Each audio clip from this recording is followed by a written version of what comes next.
Hello, bridge builders! I'm here with some exciting news. The first volume of interviews is now available on Amazon.com. The link can be found at eatlunchandboardgame.com. I promise that all proceeds from sales of this book will go right back into this podcast and channel. Whether that is new and better audio equipment for the podcast or video equipment for the YouTube channel, or even more games to review, the money will not be wasted. Click over to Amazon and get your copy of Eat Lunch and Board Game The First Course today. And thank you for supporting the show.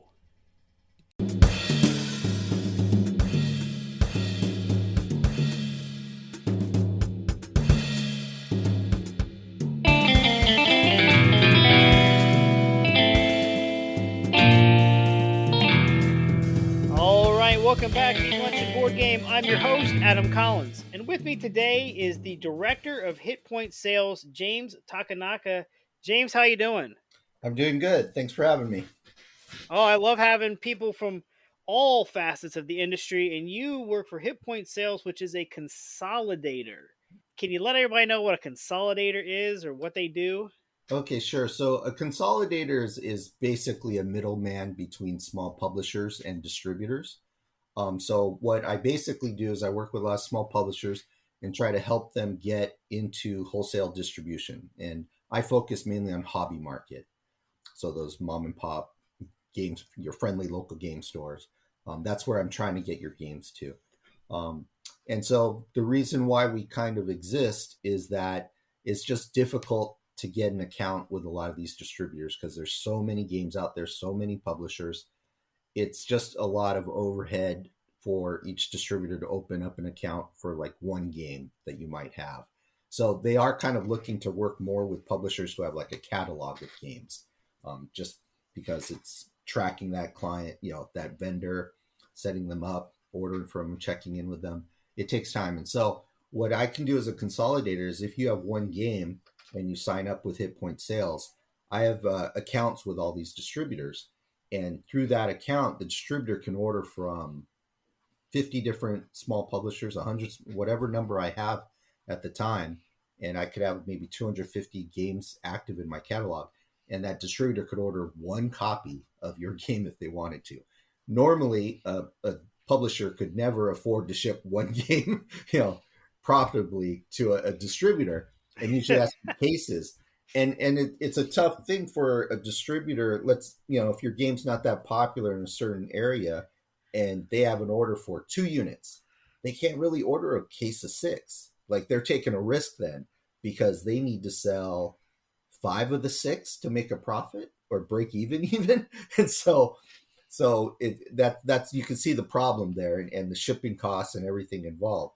So what we're trying to do is get our distributors to order 20 different games this week or whatever, and we put it on a pallet and ship it out. That's the way I'm going to make the most money if I can ship pallets out instead of just case boxes of games. But anyway, so that's why we exist on both sides, to help the publisher get into wholesale distribution and help the distributors by having one vendor account, and they can get all these different games into their systems, because retailers might ask them for that one game, and it's like, oh, I don't want to, I don't want to order that, So anyways, do you know how much it costs to ship games? Oh, yeah, exactly. So anyways, that's what a consolidator does. I've been doing it for about 10 plus years now, under Hit Point Sales, it's been going well. Awesome. Now, I did not even know this market existed, that your market existed, until another person on the show said, hey, you got to check out this person and they're consolidators and they can help you out. And I'm like, what's a consolidator? And he's like, well, here, let me put you in contact with James and I'll get out of your way. And so I think it's it's a really great idea, because we can't even get a no thank you email from the distributors when we send it out. It just goes into the big cloud of nothing. Yeah, so it's so tough. I mean, because you figure the distributors are getting, I don't know what it is now, but back in the day it would be like 300 new items a week that they could potentially order. And so, that's insane. Yeah, and so it was just you can see how overwhelming that could be for buyers out there. Because Yeah, their existing, the publisher that they usually handle, releases 3 games this month, or whatever, and it just piles up. And that's why this market is so tough that 1 month later you could be 1,200 new products, and it's not all board games. It could be dice, it could be miniatures, but you could just imagine trying to even data input that into your system. It's too that much. way. you just you just stare at a spreadsheet all day and just fill Yeah, in cells. Oh my goodness! No, I think it's great. I'm like we were talking before we started recording here. I'm trying to figure out how I can work with you with bearded board games, get our game fences in with you and into distributors' hands, get it across the country as fast as possible. Get it to yeah. everybody. Let everybody play our game. Yeah. No, I mean, right now is one of the just crazy times because I have product still arriving that we're trying to get out before Christmas. And one thing that a lot of people forget is, okay, it just gets it to my warehouse. My staff needs to receive it. Then I got to input the orders. They got to pack the orders and ship. And if your ship time takes 8 business days, maybe during the holidays, it could be worse. You're 2 3 weeks away from it, so it's not even going to get there till December 20th, maybe, possibly. So it's not good. We just do our best to ship Sounds out. like Christmas in January or February. Yeah. So it's been tough, but it kind of happens every year, right? Everyone, their product Well, gets delayed or something. and this year's a little worse than other years Yeah. with Yeah. the shipping crisis or whatever you want to call it, sitting on the coast of every major port in the Yeah. United States. Yeah, so we've been shipping every week to try to get these products that are arriving last second out as quick as possible. Usually I try to ship like twice a month to each distributor. It kind of varies, just depends what's coming out. But right now we're just shipping almost as soon as the stuff comes in. So that's the other terrible thing is a lot of these shipments are really small, but it's like ship it now or else if I wait, it'll be even worse. So anyways, yeah, those are the internal headaches I deal with. Yeah, minimize the pain. Yeah. So, how did you get into gaming? Um. So I don't know if we go to my childhood, like I actually asked my parents like who was buying these board games. I was playing, the Monopoly, Payday, Perfection. We had all these games, and then when I got older, I got really into Axes and Allies. That was one of my go-to Oh games yeah, for the summer. Every summer I'd play that, and then yeah, so I played various games. Nothing major. I'm probably more of a card game player. I was playing Hearts and Spades, and we call it a game called Big Two. That's probably one of my favorites. And now a lot of my friends we play poker. So it's kind of sad. I don't really play a lot of board games. And we were just talking. that is sad. Yeah, we That's were sad. talking about this earlier.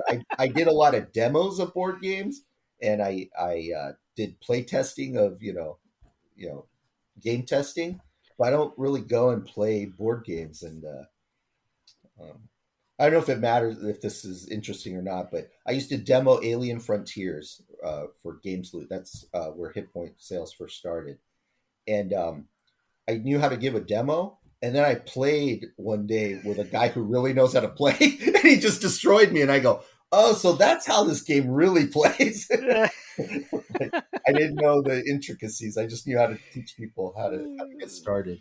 So he destroyed me. Well, that was nice of him. Yeah, but it helped me. It helped me see. Oh, so this is how this game really plays. Well, So I've been teaching it right. I just have yeah, not been playing it. I have been playing it I didn't know playing it right. strategy. Yeah. Oh, this is ugly. Yeah. So, how do you pronounce Klaus Teuber's classic, "The Settlers of"? Oh, I was yeah. You had that question. It was funny. Settlers of Catan, but Yeah, I've played Catan before too. So I think I hear people say it both ways, and so sometimes I'll say it different ways. But I think I'm Settlers of Catan. I think is what that's I would go. no. It's funny. It's one of those things that you don't think about it, but some people say it different. You know what the other person's saying, even if they say it different. It's like Caribbean or Caribbean, but Yeah. it's like Catan or Catan. I say Catan. I say that's the right way to say it, but it's a good argument for another day. Yeah. I just love to ask that. Yeah. So, do you play games at lunch with your coworkers? Or are you currently working from home? Or Yeah, I've been working from home actually for the last 10 years since Hit Point Sales started. So, yeah, so I haven't been I don't play at lunch because no one's around. And it's kind of sad. Like you gave me a list of questions of different games I play. A lot of them, my friends and my kids, they like the party games or kind of the simple games you buy at Target. Like my daughter really likes Skip Bo right now. that's a classic. Yeah, so we play that. But like I said, if I play with my friends, we're usually playing poker, or I used to play Big Two a lot. So regular card games. In college, I played spades like endlessly. so, Oh uh, yeah, I'm so from Indiana. We played the heck out of euchre. okay, That yeah, was our game in college. Euchre and yeah, Monopoly. You mm, could guarantee you could walk down the dorm and there's going to be a Monopoly game somewhere and a euchre game somewhere. uh, Guaranteed. yeah. So that's why I said when you're interviewing me, it's not going to be so interesting for your listeners about what games I play. But yeah, like so my wife's side, if we're doing like those family dinner nights and stuff, we're playing things like Code Names, Just One, things like that, Yeah. party games. I mean, both those are solid. Codenames just won, and that won the Spiel des Jahres Yeah, a couple years ago, 2 years ago. Those are both solid games. yeah. If you kind of ask me, like I do like co-op games, and so like when I first played Pandemic, I really liked that. And then I game tested. I never really played the final version of Black Orchestra, but I loved the game test that I did of Black Orchestra. So That's a that's my deep kind of game. game.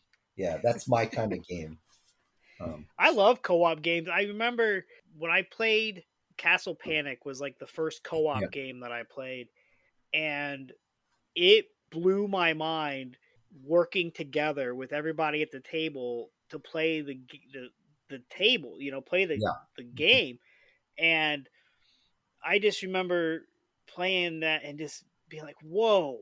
Like I'd already played a couple other newer hobby games, but when I played Castle Panic and like that whole mechanic of co-op just changed the whole landscape of gaming for me.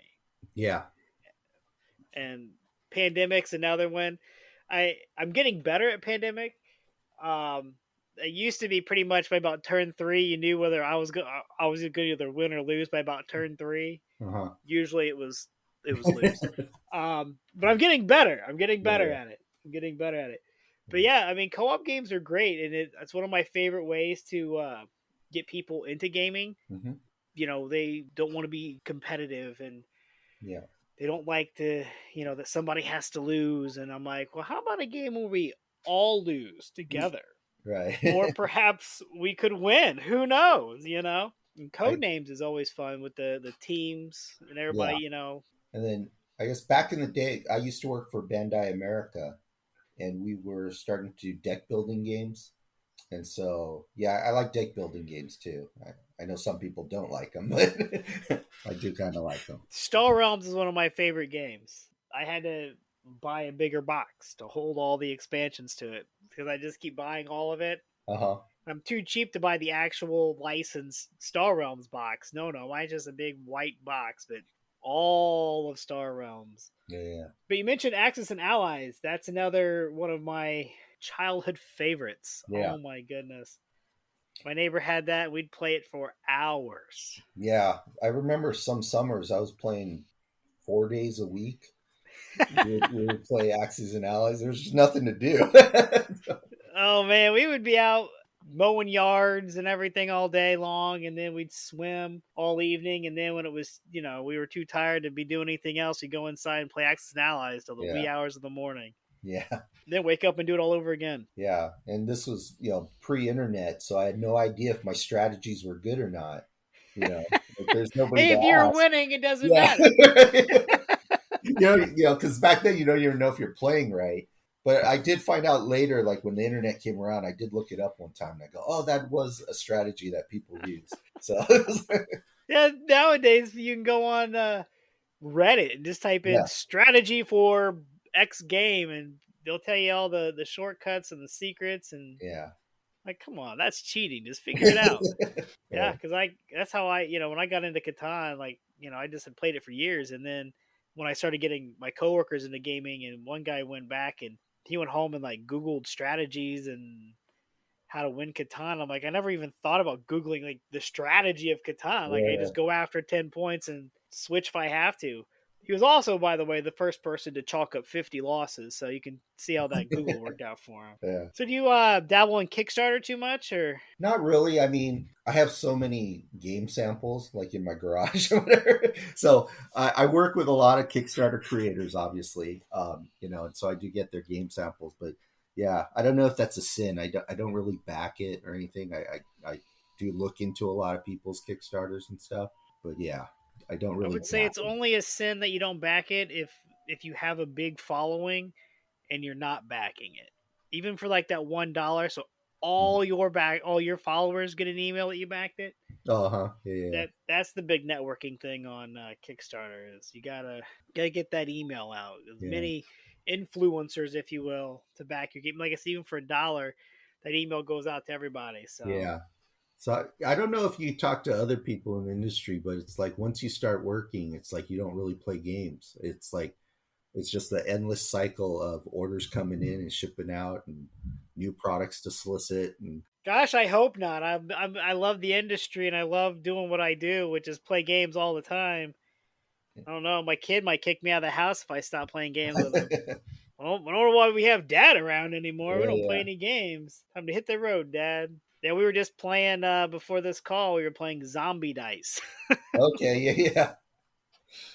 Oh, that and my brings 3-year-old daughter won. So God, that brings me back to the because I think I sold zombie dice if I remember correctly. It's been no, no, no. Wait, I was selling something else. What was it? It was like a clone of zombie dice or whatever. But anyways, was it Dino Dice Hunt? no, what was it? It was something like aliens coming and abducting people. I can't remember which dice it was called. And I think it was Tasty Minstrel Games. Who Um, just sadly went out of business last year. yeah, yeah, because way back when they were one of our original clients. Yeah, it's gone through some iterations of hit point sales because I used to sell. It used to be all called Game Salute, and we were kind of selling exclusively to one distributor. Uh, that does not work well with new publishers. New publishers should be trying to sell to everybody they can. Everybody, Yeah, and so hit point anybody, sales and everybody. yeah, Hit Point Sales was created to kind of change that. No longer doing that exclusivity through one distributor, and everything got way better. And it was just we just had the wrong strategy, but didn't know it at the time. No, I was sad to hear about TMG going. Yeah, yeah, Two of my favorite games are from them, Harbor and Crusaders. Oh my goodness. yeah. So you could see, they sold a ton of games, but still, it's just amount of staff that you have, any delays, any shipping, increases in price, and yeah, it's tough. It's tough. It definitely is. And I mean like you just said, just as a small publisher myself, sell a copy to anybody and everybody. And so like we were talking like what logistically makes sense for me to work with you to get my game out there to more people Mhm. because I don't have the connections you have. And Yeah, and so it's a little controversial because I kind of say I try to sell to everybody with no restrictions on them, because I feel like you're looking for just partners in the beginning, just any partners, and you're right, they might discount it online or undercut you on your website sales, but it's if your website sales are not huge and you're okay if your business gets a little damaged through you don't get your own online sales. You're looking for partners, and then hopefully that grows into something bigger, because without wholesale distribution you'll never get to the tens of thousands of numbers. Probably maybe Kickstarter can get you there and stuff, but you need retail stores, and most retail stores are selling online right now, but you just oh need yeah, partners, and then you can worry later maybe about your you know where your product is getting distributed to. once you kind of have a solid basis. But in the beginning, it's like it's really hard for tell people here you can buy it, but you can't sell it. And then they no longer are your partner and they disappear. So Yeah. No, I think what you do is great. I'm excited to try and work with you some more, try to come up with something that works for both of us because I love to get fences in more hands, and I feel like a consolidator, something I didn't know even existed till about 3 weeks ago, yeah, is the way to go. yeah. So And I work with all kinds of publishers, talk to all kinds of people all over the world, which that's the cool thing about my job, talking to people from all over the world. And I tell them it's about just finding the right partner because I'm not the only consolidator, and you might not want to do wholesale distribution. Like I said, some people like having control, Kickstarter and trying to sell directly, and you can make more money doing that, but it is time consuming. It's more effort that you have to put in. And my day to day job, I was complaining to you, is just shipping, collecting money, shipping, collecting money, soliciting the odd. So you have to kind of enjoy creating the system that gets you lots of sales, because after that it becomes kind of monotonous. So it's engine building. You're trying to build the best engine most efficiently to get sales of a product out there. try to reach that end game, Yeah, tens of thousands of sales. yeah, that's the hope. I mean, because we, I tell you, you can get that purchase order for 300 units. You can get a purchase order for 3 units, and they take about the same amount of time to process. Yeah, So it's no, you're absolutely right.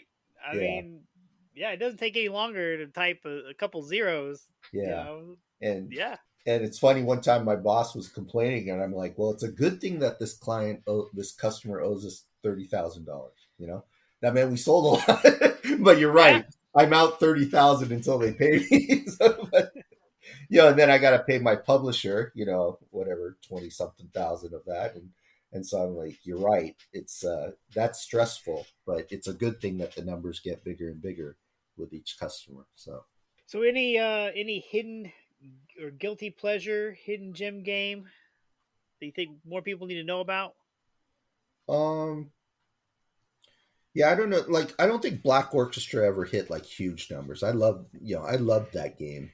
So it has done well, but did it get to like the tens of thousands of? I don't know if it ever did that. But so if people like a kind of tense co-op game, I played it at a game night at a bar, uh huh, and we none of us had played it. We sat down and we are just like, "Oh, it's a co-op game," and wow, that yeah, is that is an intense little co-op game, man. yeah, yeah, because I just loved it because you get Hitler. Okay, we're about ready, and then Hitler like takes off and goes to another city. No, and then Yeah, oh wait, Michael, we can give you whatever, give you this, and now it's Michael's fault if we don't kill Hitler, right? It's like right. Yeah, as long as it's not your fault you lost, you know. No, I forgot completely about that game. You mentioned it, but yeah, I remember we were playing it at a game night down here, and it's not your usual co-op game where you're defending a castle or trying to retrieve artifacts yeah, or cure diseases. It's like you're trying to track down Hitler. yeah, yeah. It's a little different. I'm forgetting the name of it, but you have to reach a certain suspicion level or something in order to do certain things. And so if you get too suspicious, right, you're in trouble. So that part is the tense part. Like you're a thin line. Anyways, that's why I really like that game. Um, Now you're making me want to go track that one down, man. yeah. I guess back in the day we played deck building games at Bandai, and we did the Star Trek deck building game and Resident Evil. So I game tested a lot of that. So those were fun. So when you do play a game that has colors in it, do you Hmm. have a certain color that you prefer to be? Probably blue, but I play red too. I guess I don't know if I have a go to. Probably blue or red though. Well, I mean, those are pretty solid. They're in about every game. Yeah, Can't go yeah, wrong with those. It's not like well, I gotta be orange. There's yeah. not a lot of games with orange in it. I guess when I used to play Risk, I would be red most of the time. So You ever play Castle Risk? I have not. The, I just read about it somewhere. I can't even remember where I read about it. My son, I thought, was in one book. We looked, it wasn't. oh, So I don't even know where we read about it, but I finally tracked down a copy of Castle Risk. I have no idea what it is. So I was hoping you could tell me. So yeah. Sorry. I tracked down, I got a copy of Castle Risk by Parker Brothers. I'm like, oh, I'm not sure what this is, but we'll Yeah. give it a shot. So it's sitting over there on my shelf of shame. Yeah. Games I've not played yet. Too many of those. Yeah. I'm looking at my show. It's a lot of games back there, man. Yeah. The Star Trek one was, I guess technically I didn't know it at the time. I was the designer of Star Trek deck building game, and my coworker was the developer. And I would just say I was a very terrible game designer. So he's the one who helped make it playable. It's been a while. I don't think I ever played the Star Trek deck builder. I played a little bit of the Star Wars one back when like Magic kind of became like a big thing, and there was like that Star Wars. We had like the Light Force and the Dark Side. Uh-huh. I don't think I never really played the Star Trek one. So Was that one more the collectible card game, the Star Wars yeah, collectible card? Yeah. At Bandai, we were doing like the Naruto um, collectible card game. That was our big product there. But at the end, we started doing like Resident Evil deck building game and then Star Trek deck building game. And then they closed down the division, so that was sad. they didn't get bought out by Hasbro like everything else. No. Yeah, when I think back, it's over 10 years ago, and I worked at Bandai about 5 years. Um, so yeah, in terms of the board game industry, I guess I've been in it 15 years, but I used to sell comic books. I'm more a comic book guy, so we used to sell Magic the Gathering at our comic book store, and it was Ice Age set. I remember that was the first set that we started selling Magic cards at. It's going back a ways. Yeah. Well, let's see. This was 95, around 95, I think 1995. So we were selling Pogs. Pogs was a big thing for a little Oh bit. yeah, gotta get the slammer, man. Yeah, exactly. We were selling a lot of that, and then comic books, sports cards. But yeah, I remember Magic. It was just kind of weird. At the very end, we were selling like Ice Age, and then we closed down the store. So Magic kind of came out of nowhere and caught a lot of people off yeah, guard, and yeah, here we are, almost 30 years later. That thing is still going strong, yeah, strong as ever. yeah, That is insane. That is something that you don't, you just don't see that. So many people have tried to yeah, kind of copy it, and it just, other than like Pokemon, yeah. I don't see a lot of successful collectible card games out there. Just when I was doing work with Bandai, there was like a Gundam collectible card game, One Piece collectible card, Dragon Ball. Like we tried a whole bunch, Battle Spirits. None of them could catch on. Naruto was the best one, and I think that made it to like 20 sets maybe or something like that. Um, yeah, it's just tough. It's it's a tough business. That's a tough. I mean, that's a tough market, and like I said, I just don't think anybody saw Magic really coming, and can't replicate it. Yeah, yeah. Well, James, I'd like to thank you for being on my show today. And if anybody want to reach out to you, how can they do that? So probably the easiest is through our website, hitpointsales.com, or just email james@hitpointsales.com. We do have Facebook and Twitter, but I'm kind of old, so I'm kind of still email. I use Facebook, though, so you can try to find me through Facebook. You could try, but I'm old. Old. I'm not on as much. Yeah, 'cause it's hard. Like sometimes some people want to just use Facebook Messenger and things, and I'm like, I don't like. I'm not on there all the time, and so I go, can you please email me instead or something like that? I get it. I get it. I'm Yeah, still trying to learn how to use Twitter and Instagram. I have no idea. I'm learning. yeah, yeah. Trying to anyway. I my beard's gray thanks to my kids. Uh-huh. But yeah. So if you want to reach out to me, it is facebook.com/groups/eat lunch and board game. I do have a website up now at eatlunchandboardgame.com, or you can email me at eatlunchandboardgame@gmail.com. And remember, board games build bridges.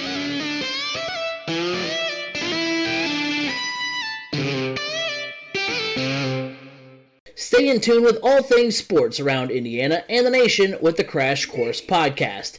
Each week, we tackle the big storylines from the world of the Colts, Pacers, and the Indiana college scene, while also keeping a pulse on the nation.